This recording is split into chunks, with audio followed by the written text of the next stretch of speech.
좋은 부모님 밑에서 자라면요, 여러 가지 혜택이 많습니다. 잘 먹을 수 있고요, 또 잘 입고 교육도 잘 받을 수가 있어요. 안정감을 누리고 또 그 부모를 롤 모델로 해서 살아가기 때문에 건강한 자아상을 가질 수가 있게 되죠. 이런 여러 가지 특권 가운데 가장 큰 특권이 뭐냐? 그거는 역시 그 부모님과 함께 친밀한 이 인격적인 교제, 이것을 가질 수 있다 하는 것이 제일 큰 특권이지요. 정말 좋은 부모님은요, 자식들과 좋은 관계를 맺고 마음으로 소통하고 생각과 감정을 그리고 꿈을 함께 나누고 또 때로는 슬픔과 아픔까지 나눌 수 있는 그런 분들이 좋은 부모님들 아니겠습니까? 하나님과 인간의 관계가 원래 이렇게 설계되어져 있었어요. 좋은 부모님과 자식 그 이상으로 친밀하고 또 완벽하신 하나님이시니까 얼마나 좋은 관계로 그 사랑하는 사람들을 대하셨을까, 이런 관계로 설계되어져 있었는데 처음 인류 아담 때부터 그 하나님의 뜻을 파기하고 하나님과의 관계를 깨고 그 친밀한 축복의 관계를 스스로 거부했다는 거예요.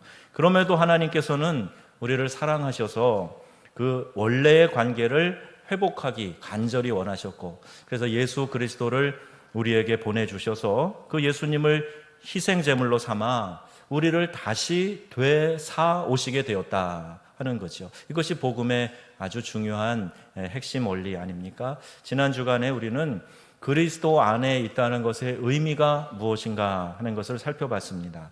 또 오늘 말씀은 우리가 그리스도 안에 있으므로 그리스도를 통해서 하나님과 어떤 관계를 누릴 수 있게 되는가, 이것을 우리가 생각해 보려고 하는 겁니다.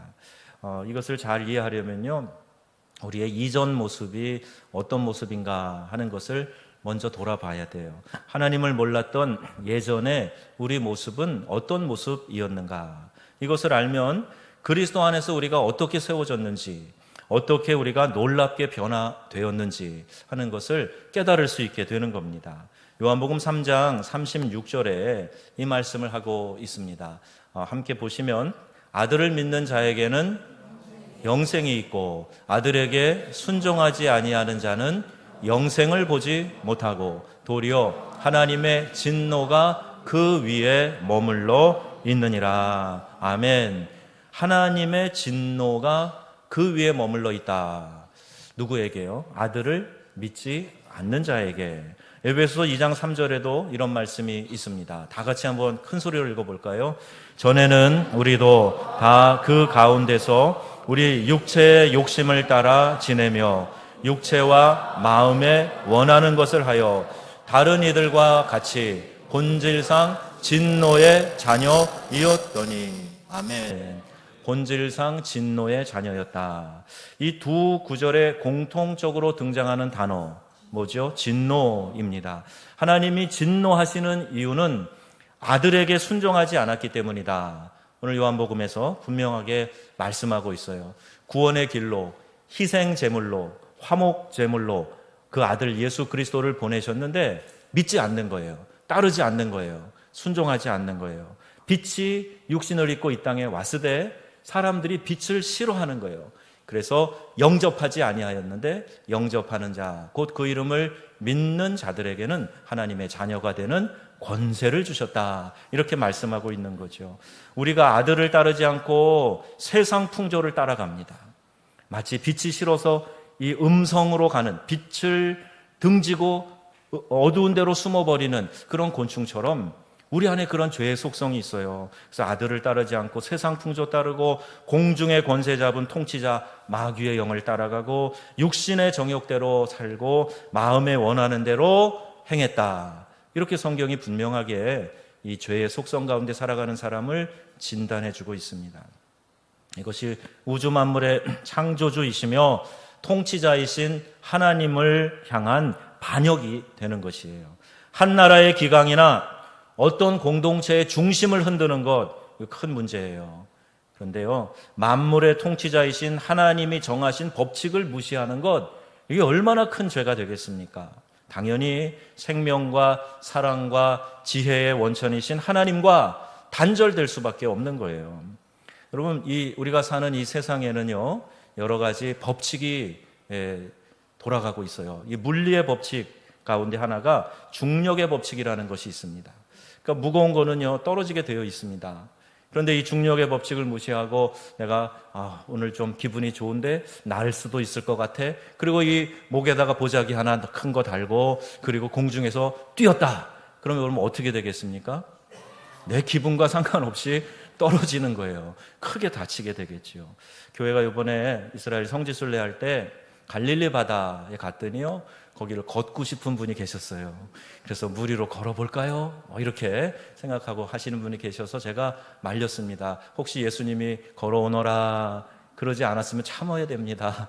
만약에 물 위로 배 타고 우리가 갔는데 뛰어내렸다 그러면 어떻게 되겠어요?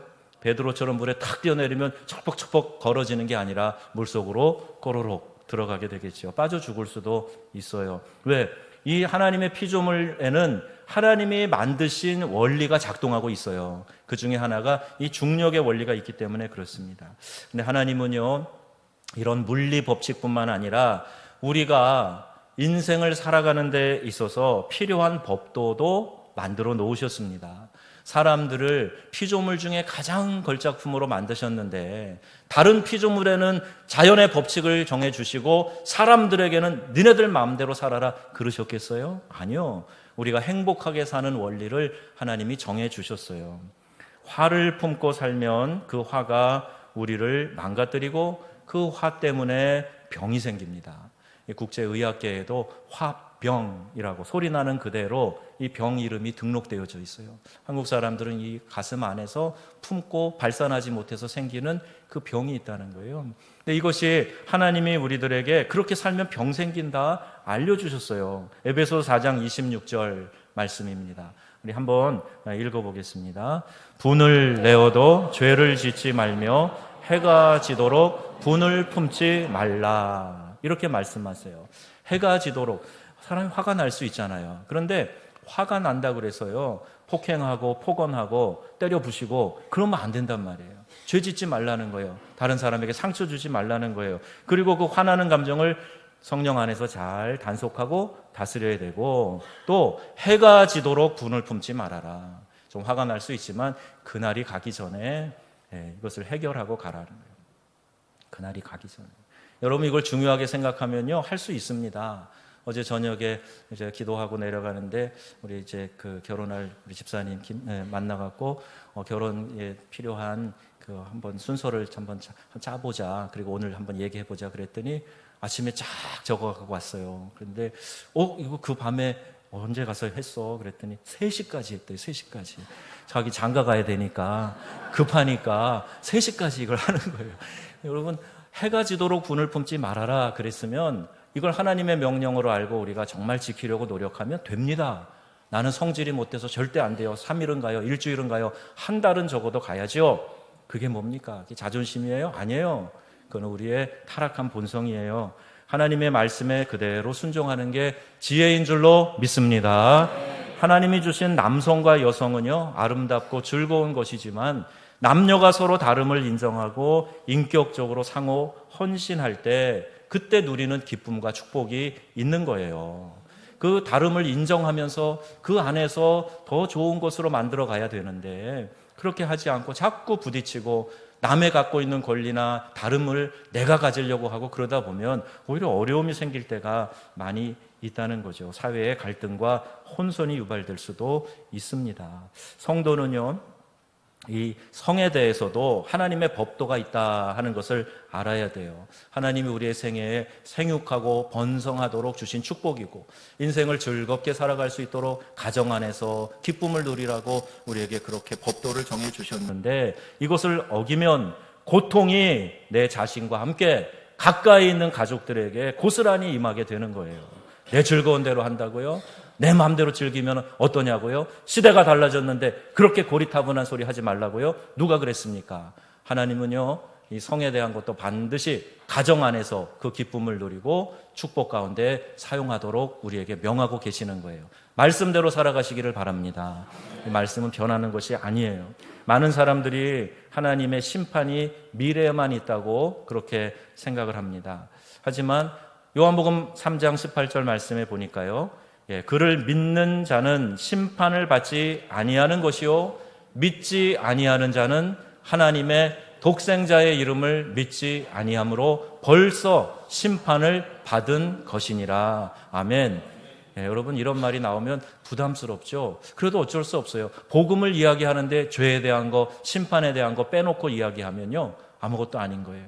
그것을 넘어서게 해주는 게 복음이기 때문에 이걸 알아야 됩니다. 그런데 믿지 아니하면 벌써 심판을 받았다 그랬는데 로마서 1장 27절에 이런 말씀이 있네요. 자, 이것을 한번 현대인의 성경 번역으로 한번 같이 읽어보겠습니다.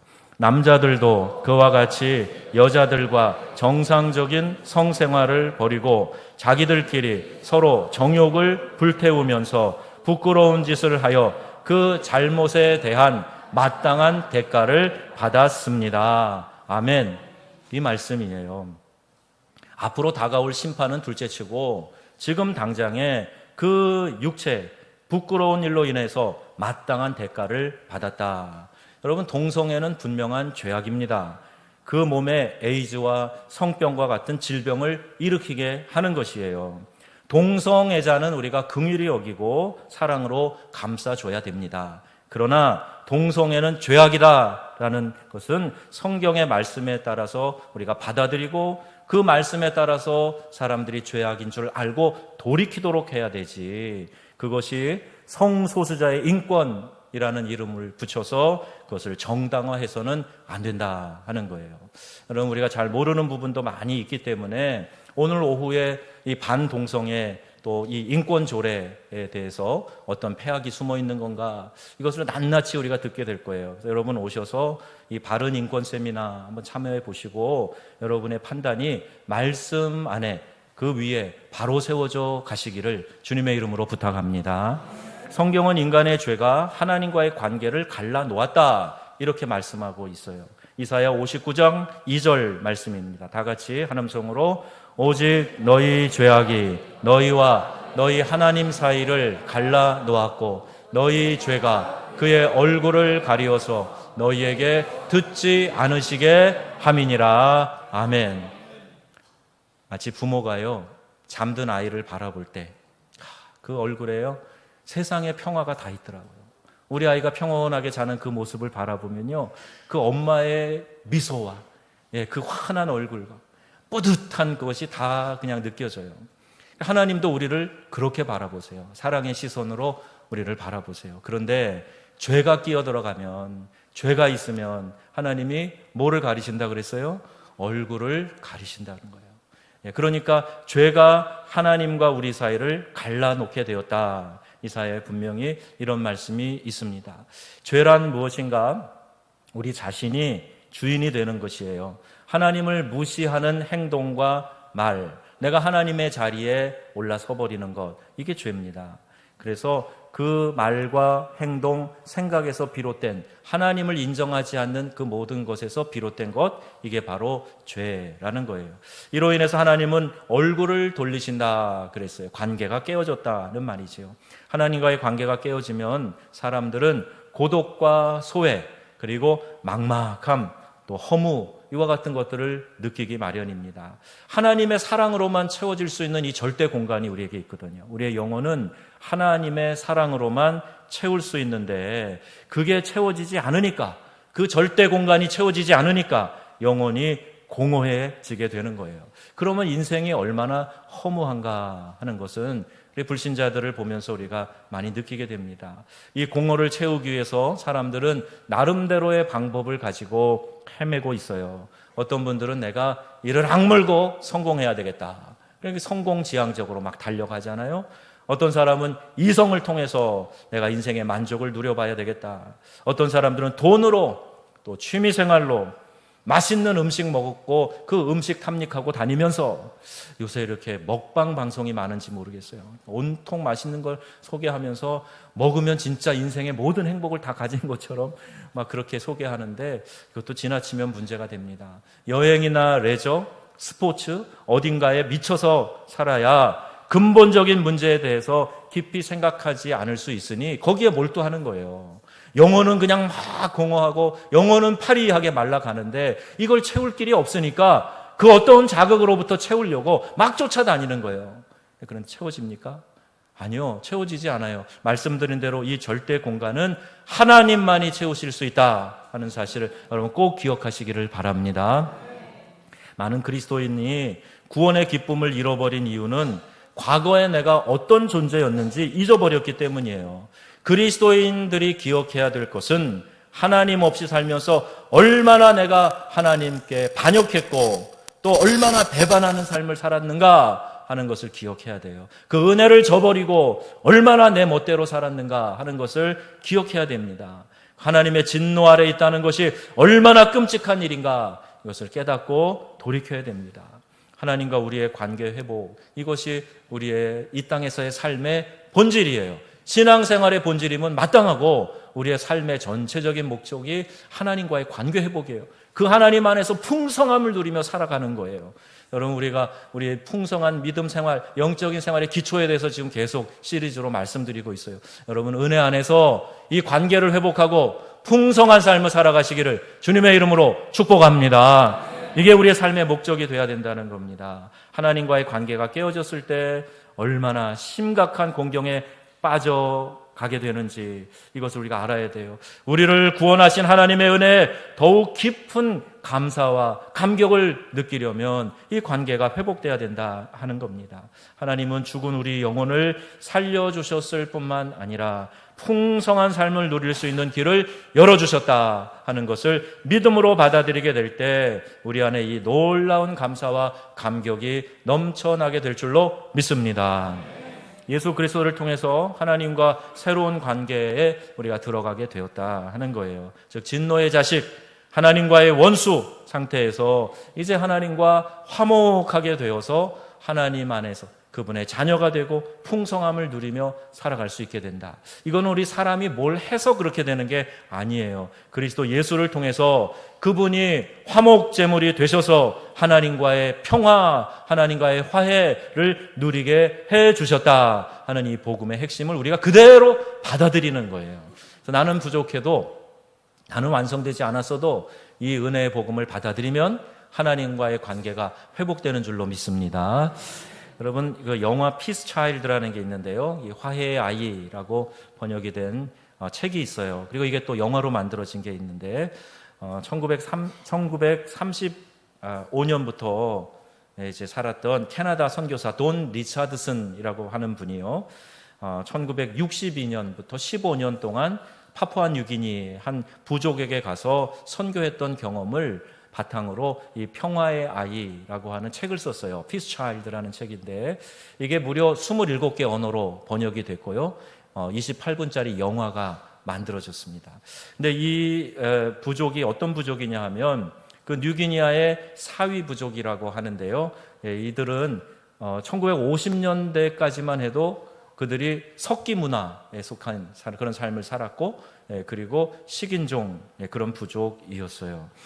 이 부족의 문화의 특징 가운데 가장 대표적인 것은 배반의 문화입니다. 상대를 잡아먹기 위해서 친하게 지내요.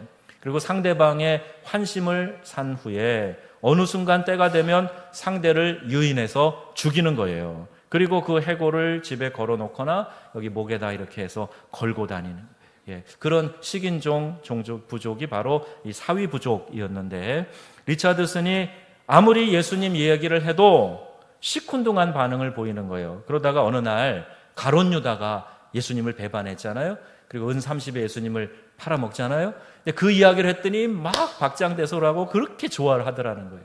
왜? 이 배반의 문화가 이들에게 있어서 배신당한 사람이 막 쩔쩔매고 공경에 처하는 것을 이들은 보고 기뻐하고 누구를 속인 사람을 지혜롭다고 떠받들고 이런 문화를 가지고 있으니 이 복음이 어떻게 잘 전달이 되겠습니까? 그러던 어느 날 바퀴 막 솟아내가지고 보았더니 부족 간의 전쟁이 일어난 거예요. 그 주변에 있는 다른 부족과 이제 싸움이 일어났는데, 근데 이 사위 부족이 밀려서 결국에는 그들이 이제 지게 되는 그런 상황이 됐습니다. 자, 이제 전쟁을 그만합시다. 우리 화해를 선포합시다. 그러면서 그 힘이 딸려서 지게 된 부족, 이 사위 부족에서 추장의 6개월 된 아들을 데리고 나와가지고 그 종족, 그 해남족이라 하대요. 그 종족에게 이 화해의 아이로 그 아이를 이렇게 바치는 거예요. 그러면 이 아이가 살아있는 동안에는 두 부족 간에 더 이상 전쟁이 없고 평화가 이루어진다 하는 거죠. 이것을 돈 리차드슨 선교사님이 보고, 야, 이거다. 이게 바로 복음을 설명할 수 있는 좋은 접촉점이다. 자, 이렇게 생각을 하고 이들에게 이렇게 전도하기 시작했습니다. 여러분, 이제 여러분의 아들을 가슴 아프게 화해의 아이로 내어줄 필요가 없습니다. 하나님께서 이미 자기의 아들을 화해의 아이로 이 세상에 주셨기 때문입니다. 자, 이렇게 이야기를 하고 그들에게 복음을 전했더니 많은 사람들이 그 복음을 받아들이게 되었다 하는 이야기예요. 여러분은 예수님이 날 위해서 대신 화목제물이 되어주시고 대신 죽어주신 그 고귀한 희생제물이시다 하는 것을 여러분은 믿으시지요? 그러면 그 예수님 때문에 우리가 하나님과 화목하게 되었다 하는 거예요. 이게 복음의 핵심 내용입니다. 원래는 하나님의 진노 아래 있으면서 심판을 받아야 되는데 그 심판을 두려워하고 인생의 공허감에 무릎 꿇을 수밖에 없는 존재인데, 근데 이제는 하나님과 평화를 누리고 하나님을 자랑하고 하나님을 즐거워하게 되었다. 이것이 우리가 믿는 복음의 핵심이에요. 그래서 여러분, 그것을 우리가 이미 받았기 때문에 여러분이 다시 한번 새롭게 인식하시면서 하나님과 친밀한 교제를 누리시기를 바랍니다. 히브리서 10장 18절 19절 말씀도 우리 현대인의 성경 번역으로 한번 같이 읽어보겠습니다. 한 음성으로 읽지요. 이런 죄와 악한 행동을 다시는 죄를 위한 제사가 필요 없게 되었습니다. 형제 여러분, 그러므로 우리는 예수님의 피로 떳떳하게 지성소로 들어갈 수 있게 되었습니다. 아멘. 이 말씀이에요.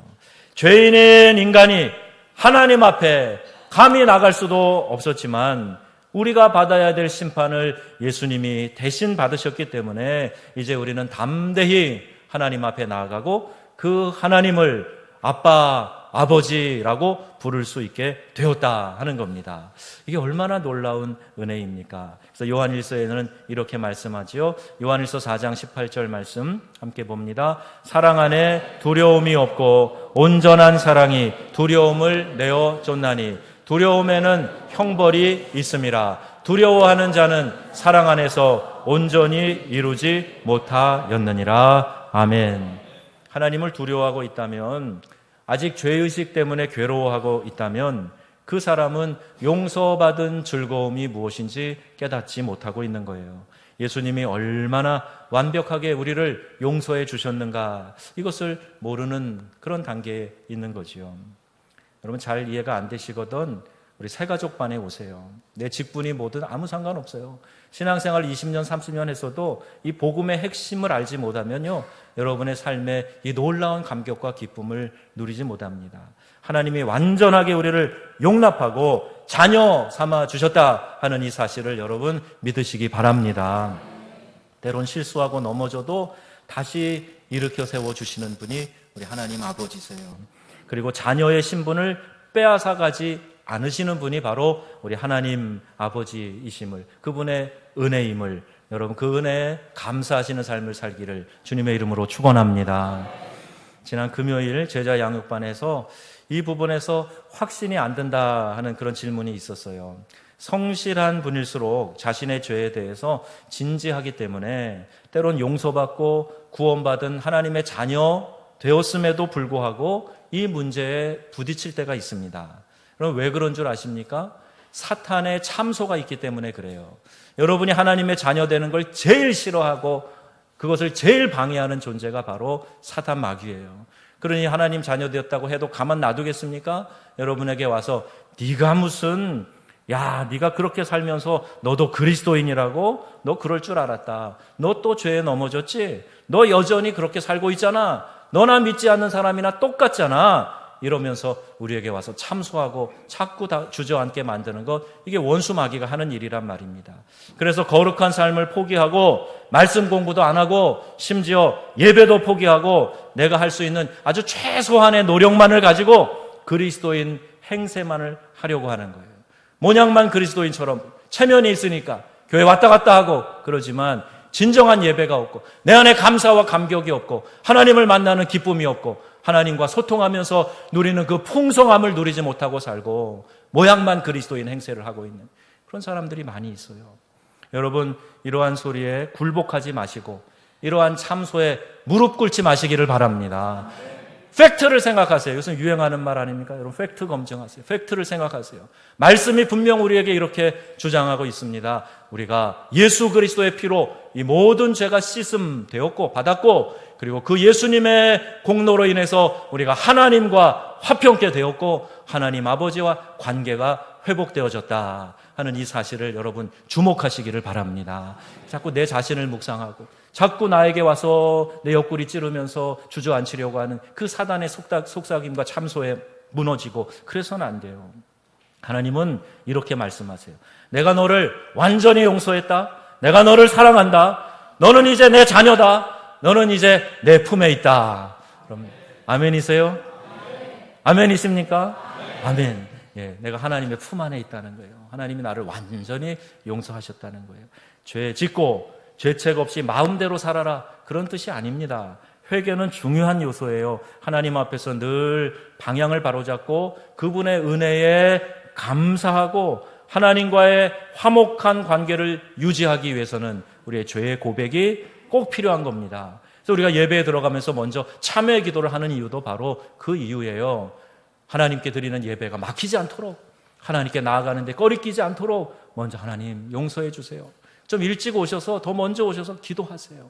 참회의 기도 그 시간만이 아니라 하나님, 저의 연약함을 긍휼히 여겨주시고 용서해 주시고 원수 마귀가 나를 또 참소하지 못하도록 하나님 다시 저를 무장시켜 주시고 하나님과의 회복된 이 관계가 약화되어지지 않도록 하나님 저를 능력의 팔로 붙들어 주시옵소서, 이 기도를 드려야 돼요.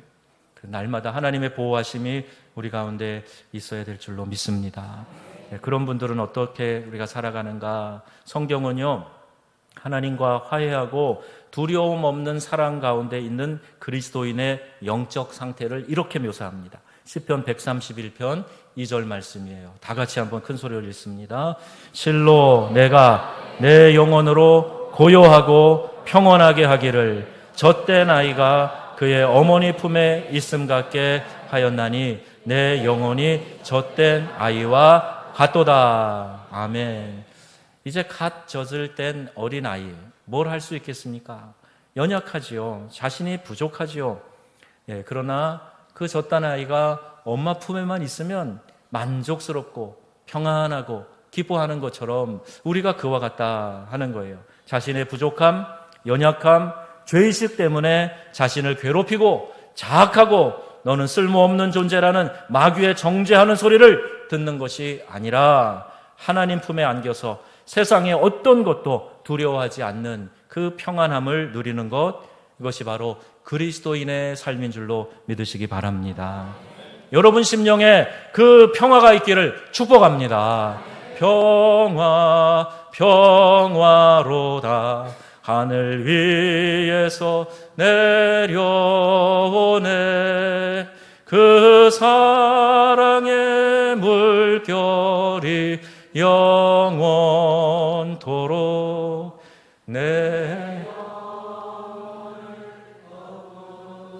내소서. 내 모습 이대로 주 받으옵소서. 날 위해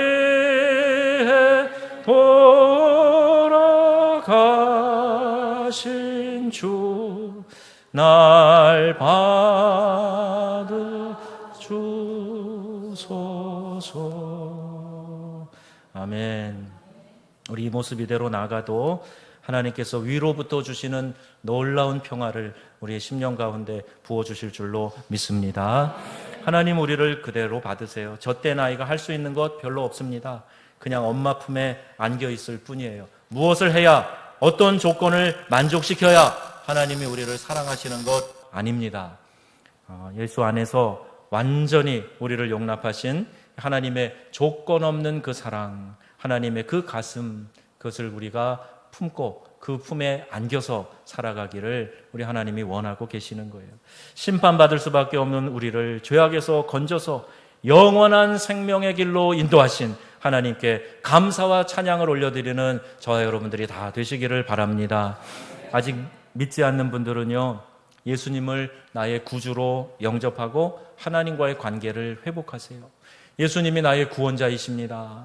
예수님이 나의 주님이십니다. 라고 여러분 진지하게 고백하고 내 마음에 주님을 모셔드리지 않은 분들은요, 오늘 이 순간에 그렇게 고백하세요. 그리고 이제 믿는 성도는 하나님과 새로운 관계를 시작한 겁니다. 하나님의 은혜 안에서 이 하늘의 평화를 누리시기를 바랍니다. 연약하고 때론 넘어지고 지치고 상하는 때가 있을지라도 나를 사랑하셔서 독생자 예수를 보내주신 그 하나님의 사랑의 품에 안기세요.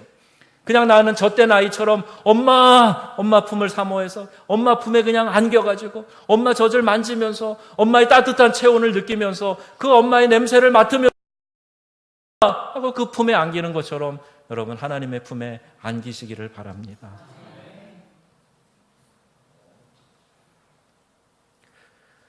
오늘 저와 여러분에게 하나님과의 관계를 새롭게 하는 귀한 은총이 넘쳐나고 우리 주님의 사랑이 넘쳐나고 그 은혜가 무엇인지 깨달아져서 하나님과의 관계가 회복되고 주님의 은혜가 넘쳐나는 삶을 살아가시기를 우리 주 예수님의 이름으로 축원합니다. 아멘. 기도하겠습니다.